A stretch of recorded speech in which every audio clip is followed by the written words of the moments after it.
The day my sister left her son on my porch started like every other Friday. I'd just come home from base, boots still dusty from the flight line, and was looking forward to a microwave dinner and 10 minutes of silence before the next round of emails from command. Then, the doorbell rang. At first, I thought it was one of the neighbor kids selling cookies. But when I opened the door, I saw Carla, hair messy, eyes red, holding the hand of a boy who wouldn't look up. She had that look she always had when she was about to do something selfish but was going to call it brave. "Dana, I just need the weekend," she said, voice shaking like she'd rehearsed it in the car. I need a break, please." Her son, Owen, 5 years old, stood behind her in a hoodie that looked 2 sizes too big. He rocked slightly, heel to toe, his hands pressed over his ears. I recognized the signs right away. I'd seen soldiers do the same thing after blasts trying to block out the world. "Carla, what's going on?" I asked. "Just a weekend," she repeated. "I'll call you Sunday." But she was already walking back to her car, fast. No hug, no goodbye, just taillights disappearing down the street. The kid didn't move. He stood there, staring at the porch floor. The air was cold, and I could see his breath. I said softly, "Hey buddy, want to come inside?" "Nothing. Just rocking." I picked up his tiny backpack. It felt too light for a weekend. 1 toothbrush, 1 t-shirt, and a stuffed plane that looked like it had been through a war of its own. I opened the door wider and waited. After a full minute, he walked past me into the house, still covering his ears. The fridge hummed, and he flinched. The heater clicked on, and he pressed his hands tighter. I moved slowly, turned off what I could. My house suddenly felt like a minefield of sound. He crouched in the corner near the bookshelf, knees pulled to his chest. "You hungry?" I asked. No response. "Thirsty?" He rocked faster. I filled a cup with water, yellow plastic, one I kept from his last visit months ago. I set it on the floor, arm's length away. He looked at it, then at me, then back at the cup. After a long pause, he took it. 3 small sips. No words. Dinner was worse. I made chicken nuggets and fries because Carla once told me that's all he'd eat.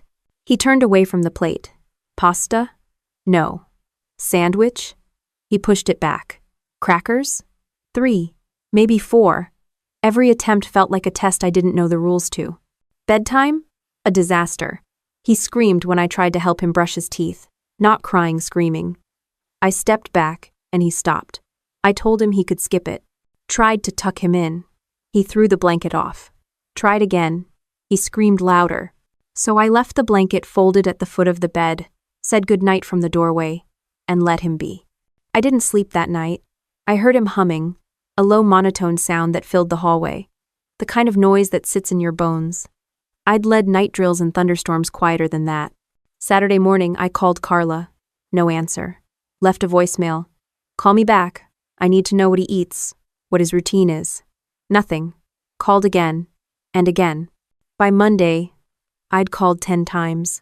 By Tuesday, I called my base commander and asked for a week's emergency leave. "Family issue," I said. That was true enough. I took Owen to the pediatrician. The doctor, a young woman with kind eyes, said what I already knew. "He's autistic. Has anyone discussed evaluation or therapy?" "His mother was supposed to handle that," I said. The doctor nodded like she'd heard that 100 times. "Well, now you're handling it." And that's how it began. Therapy sessions. Speech, occupational, behavioral, the works. I learned his world ran on patterns. Breakfast had to be the same every day. Scrambled eggs, toast cut corner to corner, nothing touching. The drive to therapy had to be the same route, same songs, same red lights if we could help it. I learned not to touch him unless he started it. I learned that love wasn't hugs, it was silence, space, and structure. I got good at watching, instead of fixing. 2 weeks later, I found him sitting on the living room floor at dawn, lining up toy cars I'd bought him. I thought he was just playing. Then I noticed the order by color, from red to orange to yellow to green. The gradient was so perfect it looked computer-generated. "That's amazing, Owen," I said. He didn't look up, but I swear his rocking slowed a little. Just for a second. Weeks went by. Carla still hadn't called. I stopped waiting. We settled into a pattern. Breakfast at 7. Therapy at 9. Quiet hour after lunch. I didn't push conversation anymore. I let the silence be our language. Then came Christmas Eve. I was baking sugar cookies. He didn't help, just sat at the table watching me cut shapes. The kitchen smelled like vanilla and butter. The phone rang. My heart jumped. I grabbed it. "Dana," Carla's voice said, flat and tired. "Carla, thank God. When are you coming to get him? He needs you. I need to know what's—" "I can't do this anymore, Dana," she said. "He's yours." "What?" "I tried, I really tried, but I can't." "Carla, wait." The line went dead. I called back. Voicemail. Again. Nothing. I stood there holding the phone while the cookies burned. Smoke curled up from the oven. I turned it off and pulled the tray out. Blackened cookies. Useless. I sat on the floor, phone still in my hand, the house too quiet except for that low hum again. A few seconds later, Owen appeared in the doorway. He looked at me, really looked, for the first time since he'd arrived. Then he walked to the counter, picked up his yellow cup and brought it over. Set it on the floor next to me. I stared at the cup, then at him. He turned and went back to the living room. I broke down right there, sitting on the kitchen floor with a burnt cookie sheet and a plastic cup between my knees. I wasn't crying for me. I was crying because I knew he understood something without words, something that most adults never get. He didn't need comfort. He gave it. The next morning, I made eggs and toast again. Corner to corner, nothing touching. He ate quietly, methodically, like the world hadn't just ended the night before. I realized then that this was our new mission. Stability. The military teaches you to plan for chaos, but no one teaches you to raise a child who can't stand noise. Still, we adapted. I'd handled worse situations under fire. And somehow, between his silence and my structure, we started to find a rhythm, one that didn't need words to work. The morning after Christmas, I woke up before dawn. The house was quiet except for the faint hum of the fridge and the sound of snow melting off the roof. I stood in the kitchen, staring at the clock on the wall. 0600 hours. My body still ran on base time, but now my mission briefing was a 5-year-old boy who didn't talk and didn't want to be touched. So I did what the Air Force trained me to do, establish a routine. Predictability saves lives on the field, and apparently, it also keeps breakfast on the table for a kid who hated surprises. Eggs. Toast. Yellow cup on the right side of his plate. Every morning, the same. He wouldn't say a word, but if I cut the toast wrong, he'd push the plate away. It didn't take long before I realized that structure wasn't just comfort to him, it was safety. By the end of the week, we had a system.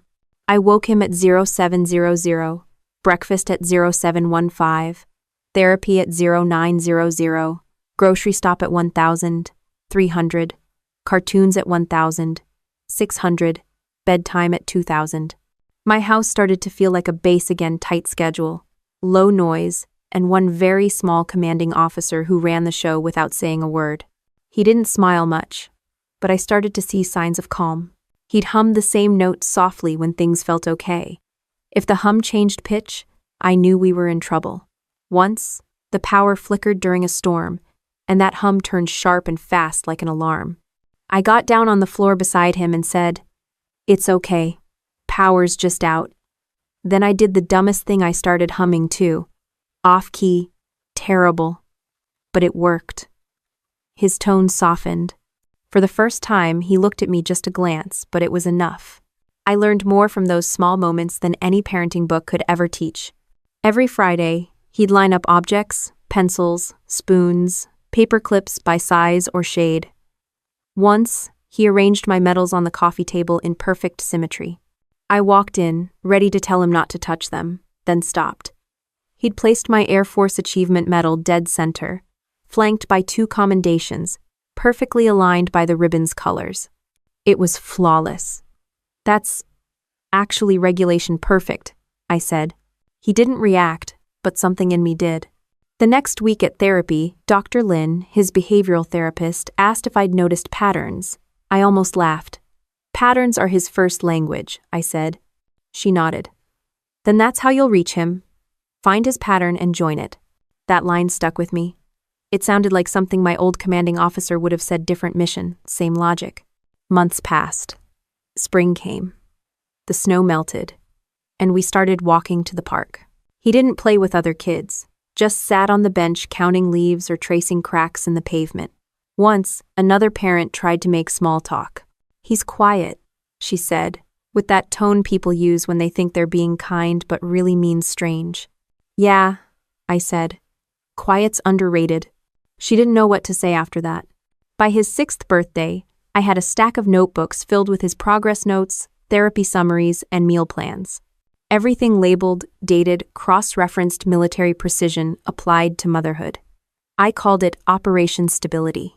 That summer, I started noticing something new. He'd sit at the fridge, rearranging the magnetic letters. Not to spell, but to group them. A next to V, V next to X, according to some code only he understood. Then came the notebooks. Circles, lines, dots, symbols that didn't mean anything to me but clearly meant everything to him. I asked Dr. Lin about it. "He's tracking his world," she said. "It's how he makes sense of things. Let him." So I did. I bought him more notebooks. He filled them one after another. When I tried to clean, he'd notice instantly if one was out of order. His world had rules, and I learned to live by them. By 7, the symbols turned into letters, then words: egg, toast, home, car, each one written in perfect block handwriting, like a pilot checklist. I taped his first full sentence to the fridge: "Eat at 7." It wasn't poetry, but it was progress. One morning, I was making breakfast, same as always. He was writing quietly at the table. Then he said it, his first real question: "Why did Mom leave?" I froze. The spatula nearly slipped from my hand. I turned, trying to keep my voice steady. She said she couldn't handle it. He didn't look up, just nodded once and went back to his notebook. I stood there for a second, not knowing whether to cry or salute him for handling that truth better than most adults could. After that day, he started asking more. Not constantly, just when something connected. "Why do you wear that uniform? Why is your name on your jacket? Why do people salute you?" Because order means something, I wanted to say. Because it's the only thing that ever kept me from falling apart. Instead, I told him the simple version. "It's my job. I keep people safe." And to her, he thought about that. "You keep me safe." That one hit me harder than any medal ever could. The following year, his progress accelerated. He started talking more in therapy, asking for specific foods, correcting me when I got something wrong. Once, I switched the brand of peanut butter. "This one smells different," he said. First full spontaneous sentence. I almost wanted to frame it. The school called that fall. They wanted to move him to a special needs class. "It'll be less stressful," the principal said. "Less stressful for who?" I asked. "He struggles with group activities. He won't make eye contact. He's reading 2 grades ahead and doing math faster than your teachers. You move him, and you'll be the one struggling." Silence. They backed down. That night, I sat at the kitchen table with all his paperwork, school reports, therapy notes, and progress charts. He came in and watched me organizing everything. "What are you doing?" "Making sure no one forgets how hard you've worked," I said. He pointed at the piles. "Those go by date. The therapy ones should be blue." "Blue?" "For behavior. Red for speech. Green for school." I just stared at him. "You want to help me organize this?" "Yes." We spent the next hour labeling, sorting, and stacking until everything was color-coded to his logic. When we finished, he stood back and said, "Better." I couldn't have said it better myself. From that night on, I let him take over our organization system. He tracked appointments, noted therapy sessions, and built his own folders on my computer. When I asked why, he said, "So we don't lose the truth." At the time, I thought he meant it literally just keeping track of schedules and notes. But I'd learned later that for Owen, truth wasn't a concept. It was a pattern. He didn't care about what people said. He cared about what stayed consistent. And in a world where his own mother had vanished without warning, consistency was sacred. I started noticing something strange one morning while polishing my boots before work. The rhythm of Owen's hum in the background matched the pattern of my breathing, steady, repetitive, grounding. It was the same rhythm I used to control panic after missions. For months, I'd ignored the way my hands trembled when I heard sudden noises, or how I still checked corners in my own house. But now, watching Owen line up toy cars in perfect order, I realized we were both doing the same thing, trying to make sense of chaos through control. I'd spent years pretending I was fine. PTSD isn't something you brag about in the Air Force. You bury it under discipline and caffeine. But living with Owen forced every hidden crack to show loud sounds. He'd cover his ears and rock. Me? I'd freeze, jaw tight, pretending to be calm while my pulse spiked. Change in routine? He'd shut down. I'd snap at people. Different symptoms, same trigger, unpredictability. It wasn't sympathy I felt for him, it was recognition. We were mirrors of the same survival instinct. Therapy became our shared battleground. His sessions focused on sensory regulation. Mine mandatory after a wellness check at the base focused on emotional processing.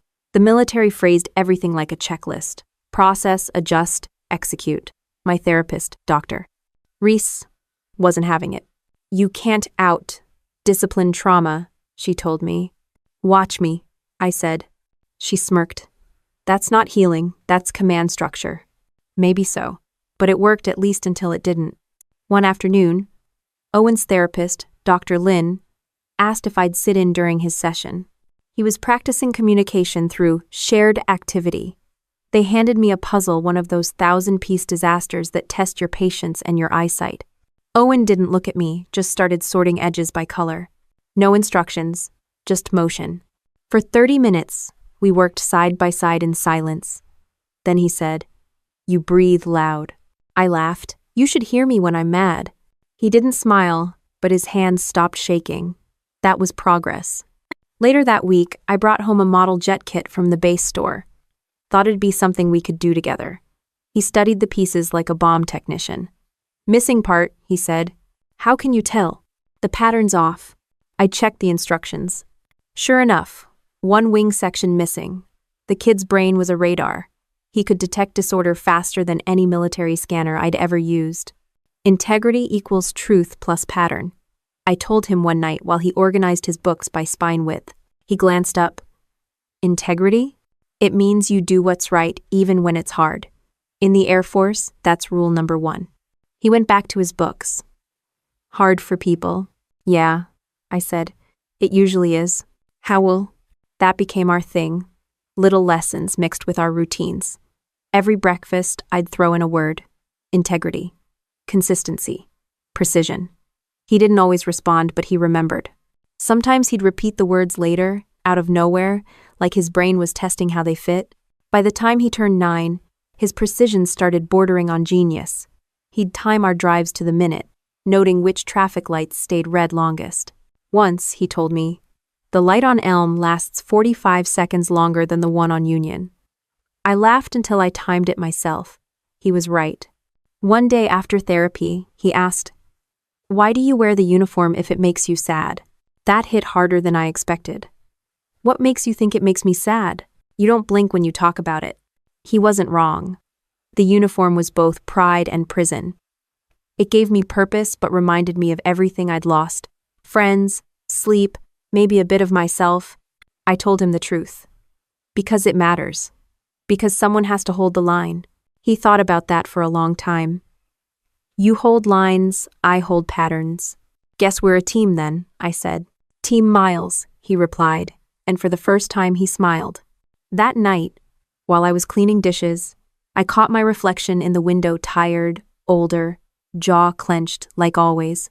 Behind me, Owen was at the table, sketching shapes that looked more like circuits than doodles. It hit me then that my discipline had become his framework for peace. He didn't just need order, he absorbed it, reshaped it, made it his language. Dr. Reese once said that trauma reorganizes your brain around survival. Owen wasn't broken, he was just built differently. And maybe that's all I was too. When I had to deploy for a 3-month rotation, I nearly didn't take the assignment. But orders were orders. I called in a favor from an old friend, Lisa. She'd retired from the JAG Corps and was looking for quiet work, and I needed someone I could trust implicitly. She followed my routine to the letter. The first night away, I called to check in. "How's he doing?" I asked. Lisa said, "He asked me how long you'll be gone." "What did you tell him?" I said you'll be back on a Tuesday. Did that help? He wrote it down. I think that's enough. When I returned, the house looked exactly as I'd left it. Same meal chart on the fridge, same schedule on the wall, even the same coffee stain I'd left on the counter. But Owen had changed. He'd grown taller, calmer, more deliberate. He handed me a notebook the night I got home. What's this? Tuesday, he said. Inside were pages of neatly written notes, dates, times, things he did while I was gone. Each line time-stamped, so you'd know nothing got lost. I didn't realize I was crying until he handed me a tissue. You okay? He asked. Yeah, I said, wiping my face. Just proud. He nodded once, satisfied, and went back to his puzzle. That's when I started noticing the symmetry between us wasn't coincidence, it was survival. He managed his sensory overload the same way I managed panic, through predictability. And where I used checklists, he used data. The difference was, his brain didn't forget anything. Sometimes I wondered if my order had become his armor, if my rigidity had turned into his foundation, but maybe that wasn't a bad thing. In a world where people vanish, order can feel like love. Every night, we'd watch the same show reruns on TV. Same time, same seat, same yellow cup on the table beside him. He'd correct me if I sat on the wrong side of the couch. That's my left, he'd say. And I'd move without arguing, because I understood. There's comfort in knowing where everything belongs, even pain. One night, as I switched off the lights, he said, "You don't like when people change things either." He wasn't wrong. I froze for a second, then said, "Guess you got that from me." He looked up at me. "Is that bad?" "No, Owen," I said, smiling faintly. "That's integrity." He nodded, satisfied with that answer, and went back to his quiet hum. That hum filled the house the way the engine noise used to fill a cockpit, steady, dependable, alive. And just like that, the rhythm of our two broken worlds started sounding a lot like peace. It started with a broken printer. I was trying to print a report for base review, and the damn thing kept flashing paper jam even though it was empty. I muttered something about budget cuts and kicked it lightly, which apparently offended it further. Owen, 14 by then, walked over, looked at the display, and said, "The software loop is stuck." "The what?" "Firmware bug. I can fix it. Now." He wasn't bluffing. 10 minutes later, he had the back panel off, cables rearranged, and code flashing across his tablet. The printer hummed, blinked once, and started printing like nothing happened. I stared. "You're telling me you just debugged government-issued hardware?" He shrugged. It was inefficient. That was the understatement of the century. He'd been teaching himself programming for months without telling me. I thought the clicking I heard in his room late at night was video games. Turned out, it was code lines and lines of logic building into something bigger than either of us could imagine. When I asked where he learned it, he said, "Online forums, free tutorials." You understand all that? Understanding is pattern recognition. Right. Of course it was. He spent that whole summer glued to his computer. I'd bring him sandwiches or coffee and he'd mutter thanks without looking up. When I peeked over his shoulder once, the screen was full of numbers and brackets. "What are you working on?" I asked. "A verification algorithm." "In English?" "It checks if digital documents are real or changed." "So, like detecting fake files?" He nodded. "It reads metadata, signatures, timestamps. People lie, data doesn't." The line was so simple it made my skin crawl a little. He said it the way other kids say they like pizza. I watched him turn silence into code, trauma into logic. Every routine, every rule he'd clung to as a kid became part of his process, precise, repeatable, unbreakable.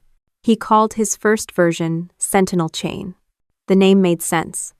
In the military, a sentinel guards the perimeter alert, never sleeping. His software did the same thing, except for truth. One evening, I found him testing a forged document. He'd created 2 identical files with 1 letter changed. When he ran his program, the screen displayed long strings of numbers that changed instantly. "That's the fingerprint," he said. "Every document has one. If it changes, it's compromised." I didn't pretend to understand the tech, but I understood integrity. And that's what his software was built for, protecting truth from manipulation. When he was 16, he decided to test it outside his room. He emailed 5 cybersecurity firms, explaining what Sentinel Chain did and offering a demo. I warned him, companies don't usually take teenage inventors seriously. He just said, they'll check the code. 2 weeks later, one of them did a small Denver-based firm called Rock Ridge Data Systems. They asked for a trial license. He charged them $20,000. I thought he'd mistyped the number, but they paid. He showed me the transaction receipt like he was showing me his report card. I stood there in my uniform, staring at more money than my yearly bonus. Do they know you're 16? I asked. Yes. They said that makes it more impressive. That night, we ate takeout sushi for dinner. I poured myself a glass of wine, which I hadn't done in years. He just had water in his yellow cup. He didn't celebrate much, but I could see it in his posture. His version of pride was stillness. Over the next few months, the word spread. He started getting calls, interviews, and contract offers. Local tech blogs picked up the story of the autistic teen who created unbreakable verification software. I hated that phrasing, like his autism was the trick, not the talent. But publicity was publicity, and the interest snowballed. One evening, he came into the kitchen holding a letter. Anderson Security wants to buy Sentinel Chain. Buy it? I said. Completely? Yes. Full acquisition. $3.2 million. I sat down before my knees gave out. $3.2 million? He nodded calmly, as if we were discussing groceries. I reread the letter, half expecting it to dissolve into dust.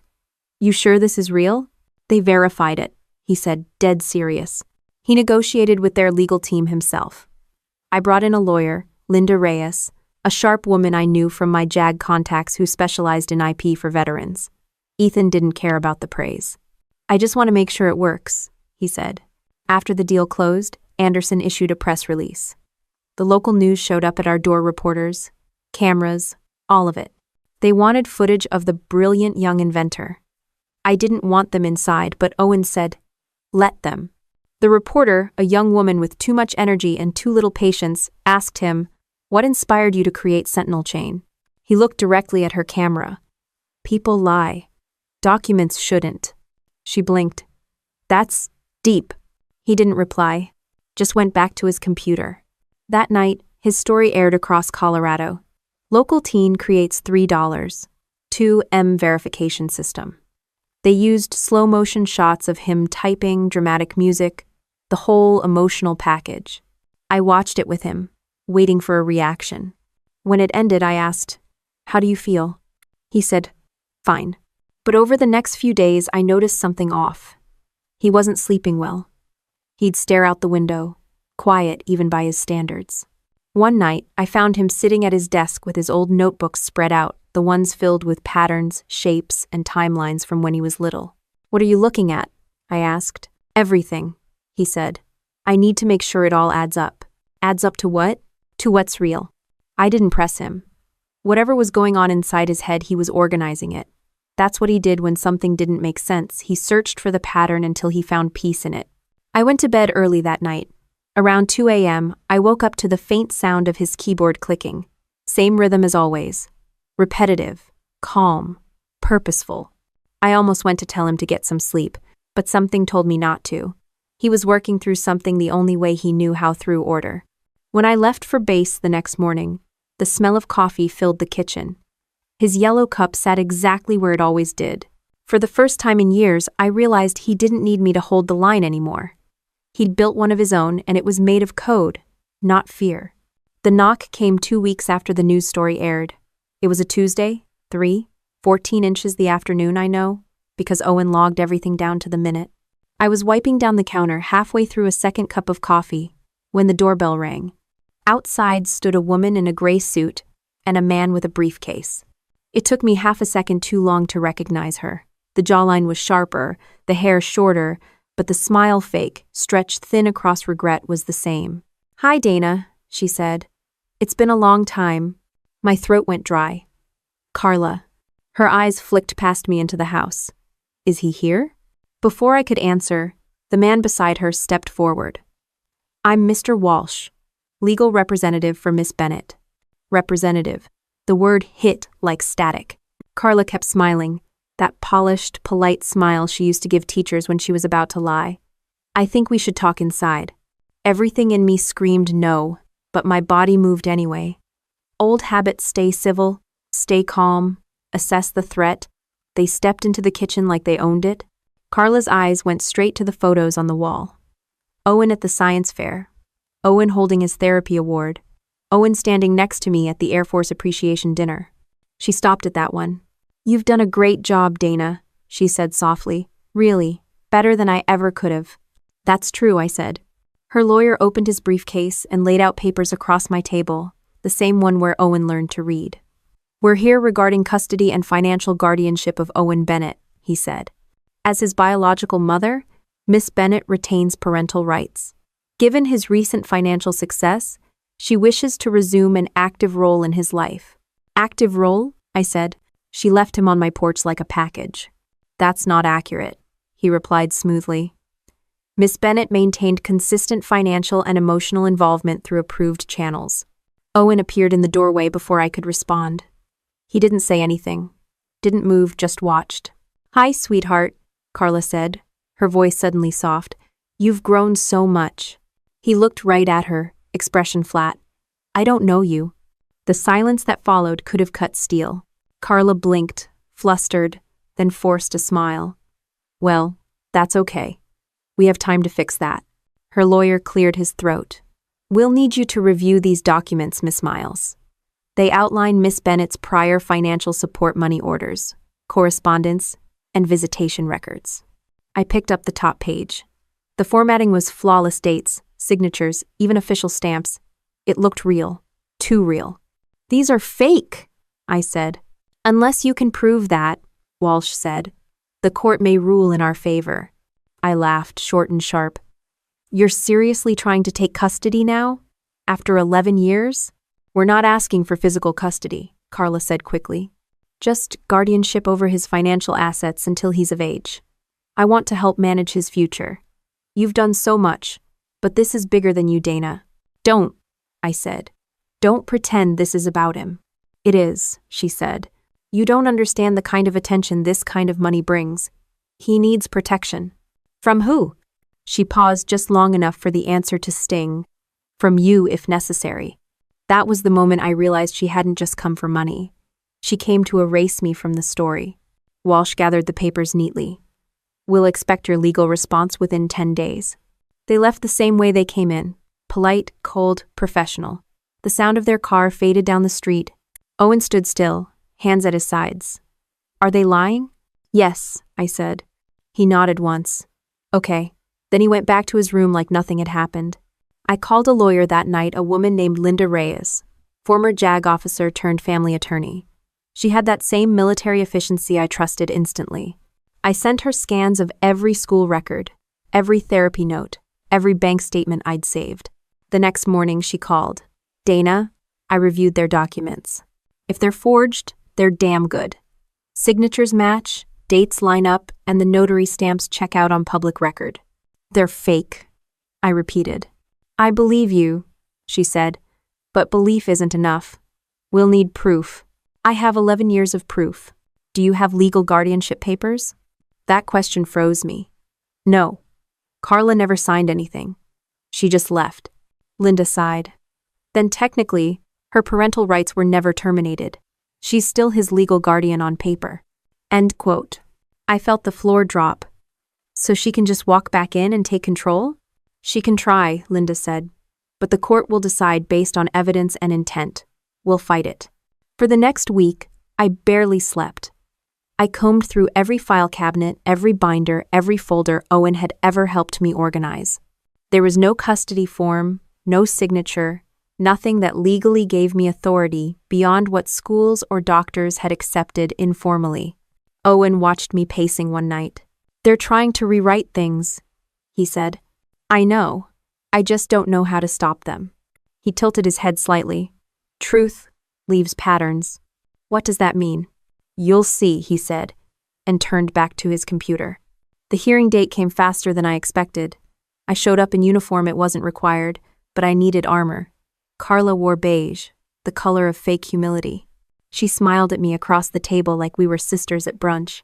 Her lawyer presented the document's first financial logs, visitation schedules, even a string of fabricated email exchanges between us, each one carefully printed, signed, and time-stamped.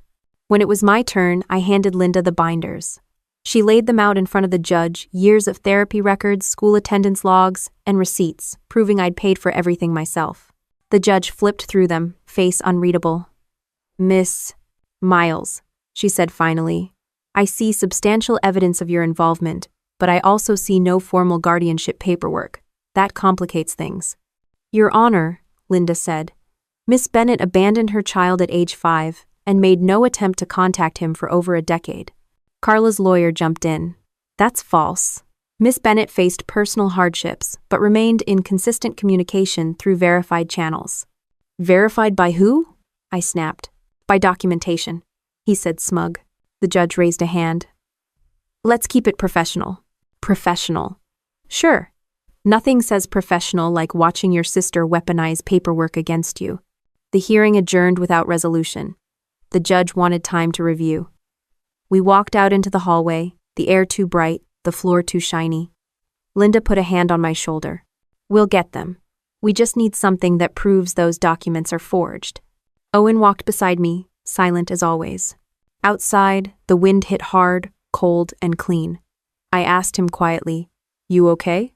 He looked at me with that same unreadable calm. "Yes. You don't seem worried." He blinked once. "I'm not." "Why not?" He looked toward the courthouse door, his voice steady. "Because I already know what's real." I didn't understand what he meant. Not yet. But the way he said it calm, certain was the same way he'd talk before solving something big. And when Owen got that tone, it usually meant someone else's pattern was about to break. The first email came from an Air Force PR officer. The subject line read, "Clarification request. Ongoing family litigation." That's how I learned the story had leaked. Somebody, probably Carla's lawyer, had tipped off a reporter. By lunchtime, my inbox was a swamp of statement requests and urgent verification inquiries. Apparently, the news cycle loved a scandal that mixed military discipline, family betrayal, and money. The headline that afternoon read, "Air Force Captain Under Scrutiny for Exploiting Autistic Nephew's App Fortune." I stared at the screen until the words blurred. Owen was at the kitchen table, coding like nothing was wrong. I wanted to smash the laptop in half. I called the PR officer. "It's a lie," I said. "Ma'am, we understand, but the Office of Public Affairs will need to open an internal review. Just protocol." "Protocol for what? I haven't done anything." "It's about optics, Captain. We're not saying you did." "Optics?" I said. "My life isn't a photo op." But that didn't matter. In the military, appearance is everything. Within 48 hours, I was placed on administrative leave, pending investigation. When I came home that night, Owen had already organized the printed headlines in a neat stack on the counter. "They're wrong," he said. "I know. Then why do people believe them?" "Because people believe noise," I said. He thought about that, then said, "Noise is just bad data." I didn't have the energy to laugh, but he was right. Over the next few days, things got worse. Carla's side released more evidence screenshots, bank transactions, even an email thread supposedly between me and her, discussing money transfers. Every detail looked authentic, even my digital signature. I sat on the couch, flipping through the printed pages, feeling like I was reading a version of my own life written by someone who hated me. Lisa, my old JAG friend, dropped by that night. She'd retired from the Air Force but still had connections in internal investigations. "Dana," she said, spreading the papers across the table. "These are professional-level forgeries. Whoever helped her knew what they were doing." "Her lawyer?" "Maybe. But this metadata here," she pointed at the corner of a printed email, "was exported from a secure channel. She couldn't do that herself." "You're saying she had help from inside the system?" Lisa nodded slowly. "Or from someone who used to be." That hit me hard.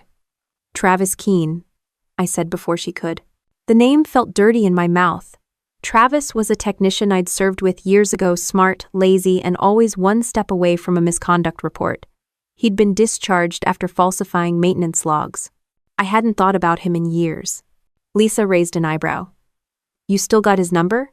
No, but I've got his old service file. If he's involved, he'll have left a trace. For the next 2 nights, we combed through records. Owen hovered nearby, quietly observing, like he was cataloging the chaos. I showed Lisa a folder of digital forms from the forged documents. She studied them, frowning. This watermark here, she said, tapping the corner of the page, was last used on Air Force form templates 8 years ago. Nobody outside the system should have access. So it had to be someone with archived credentials. Or someone who bought them from the wrong person. Owen leaned forward. Metadata can show it. End of. Lisa smiled faintly. You think you can trace it, kid? He didn't answer, just opened his laptop. His fingers moved so fast I couldn't follow. Strings of code filled the screen, then timestamps, server IDs, location logs. I recognized only fragments, but the rhythm of his typing sounded like determination. An hour later, he stopped. There's an IP tag, he said. Denver, registered to a man named T. Keene. Lisa whistled. He's your guy. I felt a chill roll through me, not fear, but clarity. Everything was starting to make sense. The next morning, I drove to Denver in uniform. Not for intimidation habit. When you've been accused of dishonor, you wear the colors that prove you still have it. Travis answered the door of a cramped apartment, smelling of burnt coffee and bad decisions. His expression flickered between guilt and greed. Captain Miles, he said, didn't think I'd ever see you again. I wish that were mutual. How when? He tried to play it casual, leaning against the door frame. What's this about? I held up the printed email thread. Recognize this format? He smirked. Looks official. It should. You made it. He froze, then laughed weakly. You can't prove that. Owen can. His face twitched. The kid? Yeah. The kid whose software you couldn't code in 100 lifetimes. He looked away, the smirk fading. Look, she said it was just a family dispute. She paid well. I didn't know it'd blow up like this. How much? I asked. $5,000. I exhaled. You sold your honor for less than a used car. He muttered something about hard times, but I didn't care. You're going to write a statement, I said. Voluntarily. Now. I could go to jail. You could. Or you could cooperate and get a lighter sentence. Your choice. By evening, Lisa had his signed affidavit. It wasn't enough to clear me instantly, but it was the crack we needed in Carla's perfect lie. Still, damage spreads faster than truth.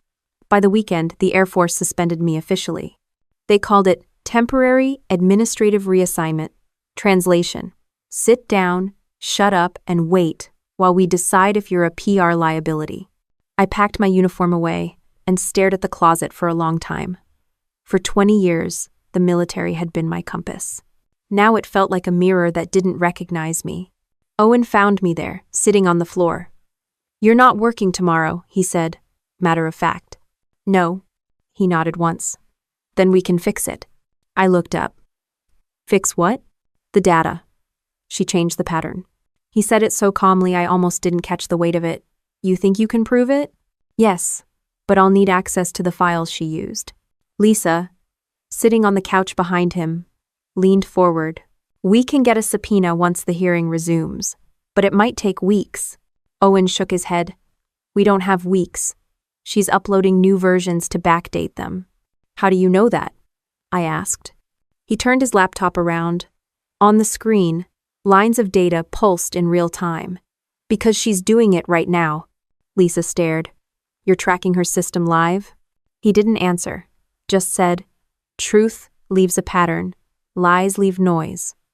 The cursor blinked, the code scrolled, and for the first time since this nightmare began, I felt something that almost resembled hope.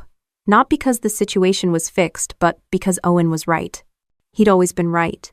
The night Owen tracked Carla's data stream, the whole house felt different, like the air itself had a pulse. His laptop glowed faint blue in the dark kitchen, lines of code crawling across the screen faster than any human could read. I leaned against the counter, half in disbelief, half in awe. She's editing the documents now, he said quietly. Look, this hash value keeps changing. That means she's re-uploading modified files. Lisa, sitting next to him, squinted. Can you prove those files came from her device? Yes, Owen said, not looking up. The packets ping through her home router. She's sloppy. That word sloppy, coming from Owen, almost made me smile. The same kid who once threw a fit over uneven toast edges was now casually talking about digital forensics like it was a board game. Lisa took notes while he explained. Each document has a unique fingerprint, he said. If even one pixel or timestamp changes, Sentinel Chain records a new signature. She doesn't know the software she's faking was built to detect her. The irony wasn't lost on any of us. Carla had tried to rewrite the truth using the one tool her son created to stop people from doing exactly that. By midnight, Owen had a full activity log timestamped uploads, IP routes, edit history, even an authentication trail showing her lawyer's system connecting to the same files. "This is good," Lisa said, rubbing her forehead. "We'll take it to the district attorney first thing tomorrow." But Owen kept typing. "Not done." "What else are you looking for?" I asked. He stopped for a second, eyes focused, and said, "Intent." Lisa frowned. "Intent isn't digital." "It is," Owen replied. "It's in the pattern. How often, how careful, how she names things. Real people make random mistakes. Liars make symmetrical ones." Lisa shot me a look that said, "He's not wrong." At 3 a.m., we had a mapped-out timeline showing every fake Carla uploaded, cross-checked with the original metadata of the supposed emails between us. All forged within 1 week of the news story about his app. The proof was solid, but what struck me most was how calm Owen remained through it all. When I finally told him to get some sleep, he said, "I'll rest after the truth matches again." I didn't argue. The next morning, we drove to the DA's office in El Paso County. The building looked too peaceful for what we were bringing in. Lisa did the talking while Owen sat beside her, laptop on his knees. The assistant DA, a tall woman named Harper, leaned forward as he pulled up the data. Owen walked her through every step, how the documents were falsified, how timestamps were altered, how his software caught the discrepancies. At one point, Harper stopped him. "You're 16? "Yes." She leaned back. "I've seen experts with half your clarity. This might be admissible." Lisa handed over Travis's signed affidavit. "We also have a confession from the accomplice who helped fabricate the files." Harper nodded slowly. "This changes everything." As we left, Lisa looked almost relieved. "They'll move on this. Once they authenticate the evidence, the judge will have to consider fraud charges." But I didn't feel relief. I felt something heavier, a mix of vindication and fatigue. I'd spent years keeping order for Owen, and now it felt like we were dragging that order through a courtroom full of people who didn't understand what it cost to maintain it. That night, the press found us again. Somehow, the story of the brilliant autistic coder fighting his manipulative mother hit the local news. They made it sound heroic, like we'd already won. But the real fight hadn't even started. The next morning, my phone buzzed non-stop. Messages from old colleagues, neighbors, people I hadn't heard from in years. Half of them offered sympathy. The other half asked if the rumors were true. Owen noticed the phone vibrating and said, "You should turn it off." "Can't," I said. "I need to stay ahead of it." He looked up from his cereal. Staying ahead and staying alive are not the same thing. It was something Dr. Reese, my old therapist, used to say to me after my deployments. Hearing it from him made me stop mid-step. Later that day, Lisa called with an update. The DA's office filed a preliminary motion for evidence review. They're bringing in a digital forensics specialist to validate Owen's logs. If it checks out, Carla's going to be in serious trouble. I didn't say anything at first. Then, "She's not going to back down." "No," Lisa said. But now she's the one playing defense. A few days later, the summons arrived for the formal hearing. The courtroom was set for a Tuesday, of course it was. Owen's favorite day. Predictable. Symmetrical. That weekend, I walked into his room to find him cleaning his desk. Not organizing cleaning. Every notebook stacked perfectly. Every pen aligned like soldiers in formation. "Big day coming?" I asked. He didn't look up. "They'll use confusion as a weapon. I'm removing variables." I leaned against the doorframe. "You nervous?" He paused. "No. You are." He was right again. Monday night, I found him printing out pages of his own code, the base structure of Sentinel Chain. He was marking lines, highlighting variables, drawing arrows. "What are you doing?" I asked. "Visual proof. They won't understand code. but they'll understand logic. I'll show them how truth behaves. You can't testify, I said. You're not a legal witness. He didn't look up. I'm not testifying. I'm demonstrating. And that word demonstrating carried the calm certainty of someone who already saw the path ahead. The morning of the hearing, the courtroom buzzed with whispers. Carla sat across from us wearing a soft gray dress, the picture of composure. Her lawyer adjusted his tie, ready to sell the performance of a lifetime. When the judge entered, Owen didn't look at him. He was staring at the projector screen where his program waited to run. Lisa leaned in and whispered, "You sure he's ready for this?" I nodded. He was born ready for patterns. As the hearing began, Carla's lawyer repeated their rehearsed lines about maternal intent and financial protection. He smiled too much. Every fake smile in that room bounced off Owen like static. Then it was our turn. Lisa stood, called Travis's affidavit into record, presented the digital logs, the timestamps, the metadata reports. The judge studied them, but didn't react. Finally, Lisa said, "Your Honor, with the court's permission, Owen Miles would like to clarify the technical details of these records." The judge hesitated, then nodded. Owen walked to the front, steady, expressionless, focused. He didn't glance at Carla once. He opened his laptop, connected it to the projector, and typed a few commands. The screen filled with code. "This," he said, his voice quiet but sharp, "is how you know something is true. Lent." And just like that, the whole courtroom shifted. Owen stood in front of the courtroom projector like he was about to brief a mission. His shoulders were square, his expression calm. The judge gave a small nod. "You may proceed."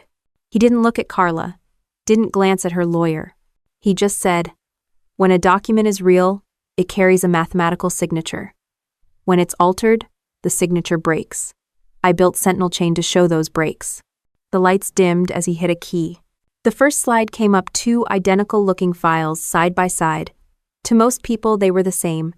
But then numbers filled the screen. Time codes, metadata tags, hash strings. The audience leaned forward, squinting. Owen pointed to one line. "This value here is the timestamp created when Aunt Dana sent a document from her Air Force account in 2015. This one," he highlighted the next line, "was generated 2 weeks ago. They don't match. They can't match unless someone forged the original." "Oh?" Carla's lawyer stood immediately. "Objection.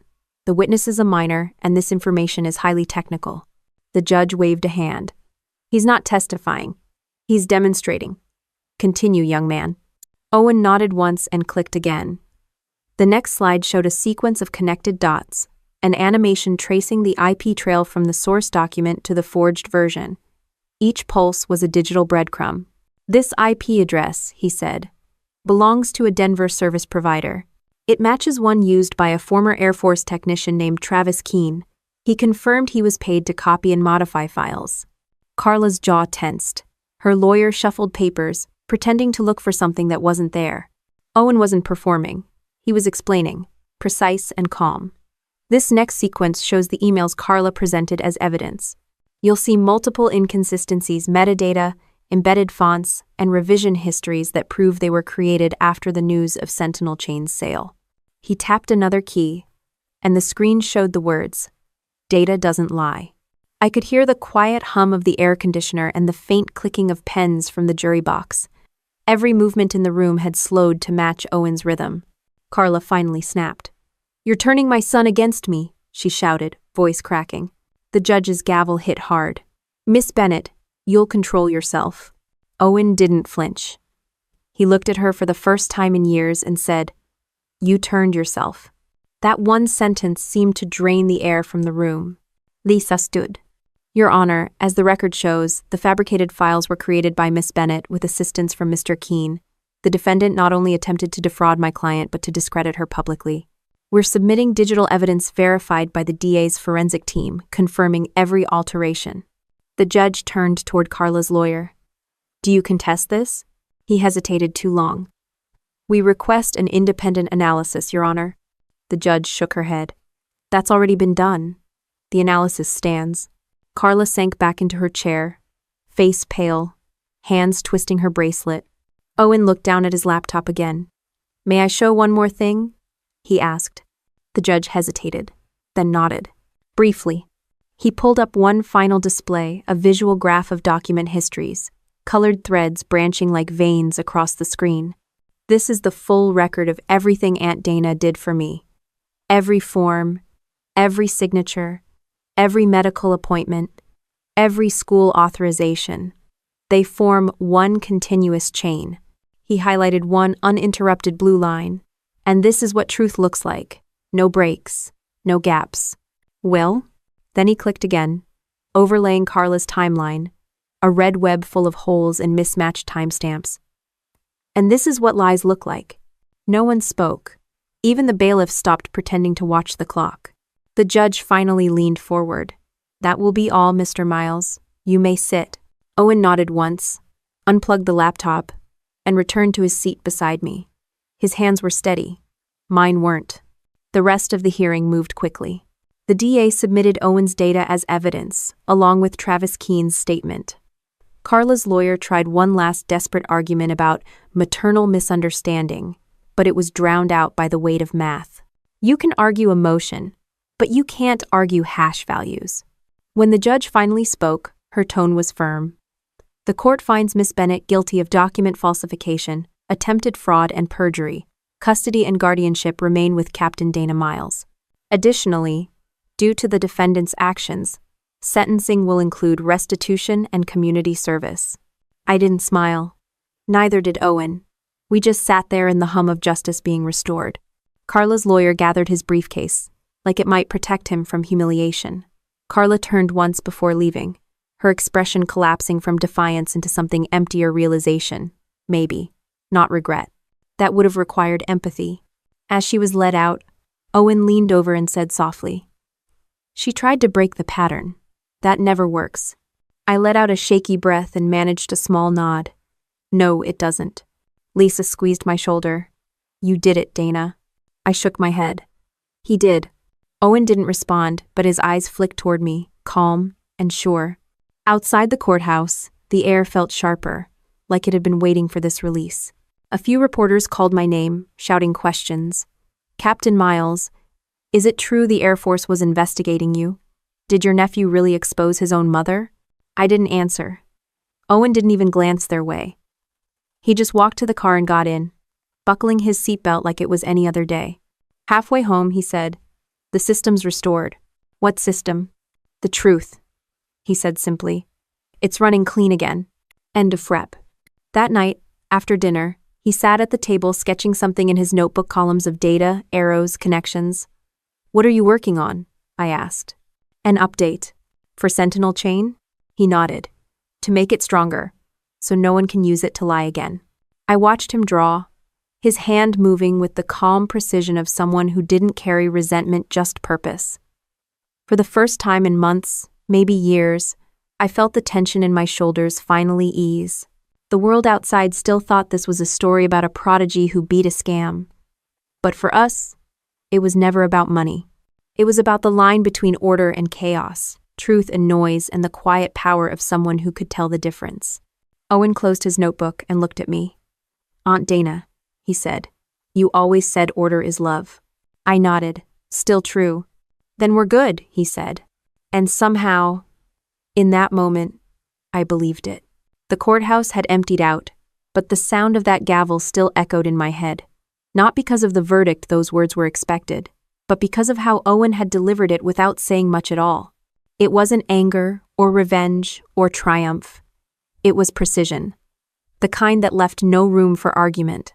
For years, I'd thought discipline was something you imposed. But sitting beside him that day, I realized it could also be something you became. We didn't celebrate afterward. We stopped by the same diner we'd gone to 100 times before. 2 grilled cheese sandwiches, 1 orange soda, 1 black coffee. Routine wasn't comfort anymore. It was language. Neither of us said the word victory. We didn't need to. The waitress, a middle-aged woman with an accent thick as her eyeliner, recognized us from the news. "That your boy?" she asked. "The one with the app?" "Yeah," I said, keeping my voice neutral. She smiled at him. "You're famous, kid." "And a cree." He didn't look up from his sandwich. "That's irrelevant," he said. She blinked, unsure if that was sarcasm or wisdom. Well, you did a good thing. He shrugged. I did a necessary thing. That was Owen in one sentence. Necessary. The Air Force closed their internal review the following week. Cleared of all allegations, was the official phrasing. I was reinstated, but I didn't rush back into uniform. I'd spent half my life running drills about honor. Owen had just given a real-time demonstration of what it actually looked like. Meanwhile, Sentinel Chain exploded. Once the trial transcripts leaked, everyone realized how solid the tech really was. Governments, universities, journalists, everybody wanted in. Overnight, it went from teen project to national security infrastructure. Owen didn't care about any of that. He spent most of his time debugging new features. He called the update Truth Map. When I asked what it did, he said, it connects verified truths across different systems. Like cross-referencing? No, he said. Like revealing structure. He showed me a demo documents, photos, and statements all mapped together visually, like constellations. The forged items appeared as static glitches that broke the symmetry. Lies, he said. Create noise in the data pattern. I stared at the screen, half in awe, half unsettled. So you can literally see dishonesty? Not dishonesty, he corrected. Inconsistency. People lie. Data just reports it. The military heard about his prototype, of course. They always do. One morning, I found 2 colonels and a cybersecurity officer waiting outside our house. They wanted a briefing. They'd read the court documents and were interested in licensing the updated system for defense-level integrity assurance. I told them he wasn't interested in working for the government. Captain Miles, one of them said, the system your nephew built could protect classified information globally. Or be used to justify surveillance, I said. Depends on who's holding the keys. They didn't like that answer, but they left their cards anyway. When I told Owen about it, he said, they'll use it wrong. You don't know that. Yes, I do. People break patterns to feel powerful. He wasn't bitter when he said it, just observant. The kind of observant that made people uncomfortable. Over the next few weeks, journalists tried to turn him into a symbol, the autistic teen who outsmarted corruption. Every story had the same script, some mix of pity, praise, and mysticism. I read one headline that called him, the boy who made truth unhackable. He saw it too. They're lying to make me look like a hero, he said. They're exaggerating, I corrected. Exaggeration is just slow lying. Couldn't argue with that. The attention eventually faded, as attention does. But the technology didn't. Sentinel Chain became standard for legal document verification within a year. The irony still made me laugh sometimes. Carla had tried to steal from him using forged data, and that theft had created a system that made future forgery impossible. The DA's office called to tell me her sentencing had been finalized. Probation, restitution, and 600 hours of community service at a local veterans support center. It wasn't prison, but it was poetic enough.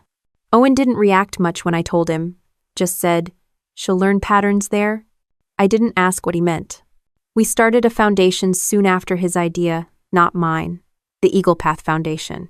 Its goal was simple: teach veterans and neurodivergent teens basic programming and cybersecurity. The tagline he came up with was, "Order is love." When I asked him why that phrase, he said, because chaos hurts people, order keeps them safe. Action 7. The first class had 12 students, 4 vets, 8 kids. Owen didn't teach in the normal sense. He'd just sit at a laptop and start solving problems silently, letting others watch. No lectures, no slides. Just pattern. By the end of the session, half the room was following along. Afterward, one of the vets, a guy named Patrick who'd lost his leg to an IED, pulled me aside. Your kid doesn't talk much, he said, but he gets it.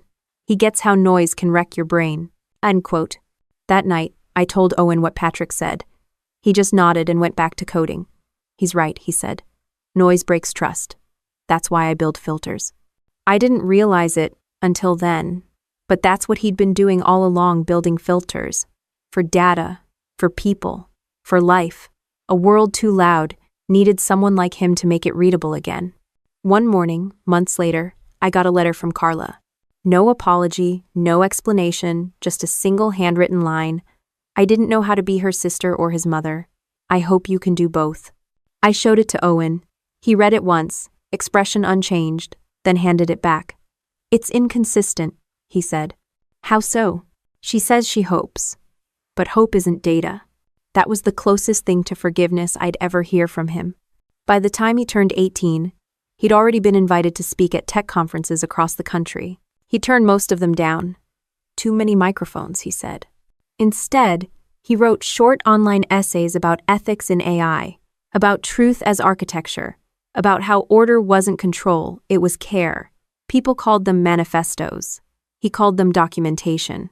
When the first major news outlet asked for a feature story, he gave them one condition. No music, no emotional narration, just facts. The final segment aired on national television. No swelling soundtrack, no tears, no slow zooms. Just Owen explaining, in his flat, steady voice, how Sentinel Chain worked and why the world needed it. The interviewer asked him at the end, "You built a system that exposes lies. Do you ever wish people came with one too?" He paused for a long time before answering. People already have one. It's called behavior. You just have to look at the pattern. The anchor smiled awkwardly, probably expecting something more quotable. But for once, America saw what I saw every day, not a prodigy or a savant, but a young man who understood the structure of truth better than most adults ever would. That night, he didn't watch the segment. Instead, he sat at the table with his laptop, humming quietly, the same rhythm he'd used when he was 5. I realized that was his piece. Not applause, not validation, just the sound of order returning to its place. And somehow, in that rhythm, I finally heard it too. The day felt quieter than it should have. The kind of quiet that didn't mean absence, just balance, like the world had stopped holding its breath. It had been 6 months since the hearing, but our lives still ran with military precision. Breakfast at 0700, emails at 0900, coding at 1300, dinner at 1900. Structure was our language, and routine was still the safest form of love we knew. Eagle Path had grown faster than either of us expected. What started as Owen teaching a few veterans and autistic teens in my garage had turned into a full training center near Peterson Air Force Base. The walls were plain, the lights bright but even no flicker, no hum, nothing unpredictable. Owen designed it himself, all the way down to the color temperature. He sat at the front during classes, never lecturing, just demonstrating. Most of the vets who came through didn't understand code, but they understood discipline, and they liked him for that. The kids loved him for a different reason. He didn't talk to them like they were broken. One of them, a 12-year-old named Miles, once asked him, "Why don't you tell us what to do?" Owen looked up from his keyboard and said, "Because you already know what you need to fix. You just haven't named it yet." That line stuck with me for weeks. Every once in a while, a journalist or some tech blogger would show up asking for an interview.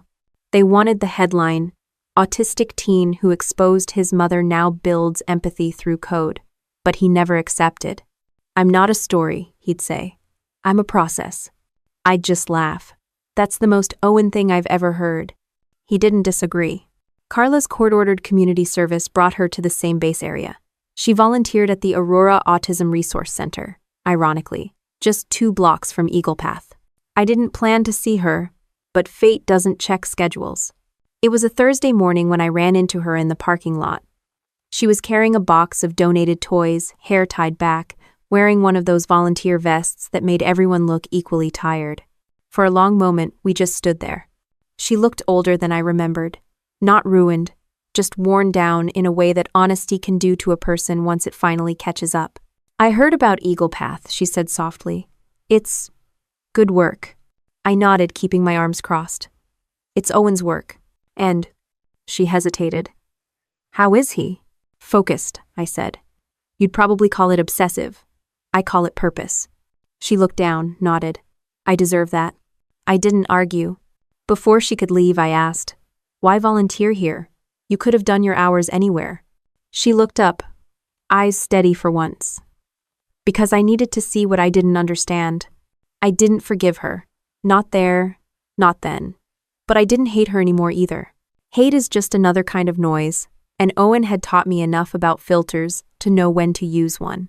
Later that evening, I mentioned it to Owen. He didn't stop typing, just said, She's aligning her variables. It took me a second to realize that was his version of mercy. By the end of that year, Owen's software had become the backbone of multiple government and corporate systems. Fraud detection, record verification, even public archives all ran through Sentinel Chain. The irony wasn't lost on either of us. A boy who once lined up toy cars by shade had now made the entire country accountable for its own order. One evening, I drove to his apartment with dinner. He lived close enough that I could see the faint glow of his monitors through the blinds. When I walked in, he was sitting at his desk, headphones off, his yellow cup still on the table, chipped at the rim. "Dinner?" I said, setting the bag down. He nodded. "Spaghetti?" "Yeah, extra butter." End quote. He turned in his chair. "You're consistent." "You're welcome," I said. We ate quietly, the way we always did. After a while, he put his fork down and said, "You remember when you told me order is love?" "Yeah." He leaned back slightly. "I think you were right, but not because order fixes things, because it lets you see what's broken." I sat there, fork halfway to my mouth, realizing that was the final piece I'd missed all these years. Order wasn't about perfection, it was about clarity. He kept talking, voice steady, words measured like he'd rehearsed them 1,000 times. I used to think truth was the opposite of lies, but truth is just what survives when the lies collapse. That's when it hit me. Everything we'd lived through, the lawsuits, the betrayals, the years of exhaustion, it had all been one long filter pass. Every ugly thing had been noise clearing out so the signal could finally come through. He stood, picked up his cup, and rinsed it in the sink. "You know," he said, "you could retire now." "I'm not that old," I said, smiling. "You say that like it's a compliment." He dried the cup, set it down, and looked at me. "You've done your part, Aunt Dana. You restored the pattern." I wanted to tell him that was not true, that he was the one who'd done it, but he wouldn't have believed me.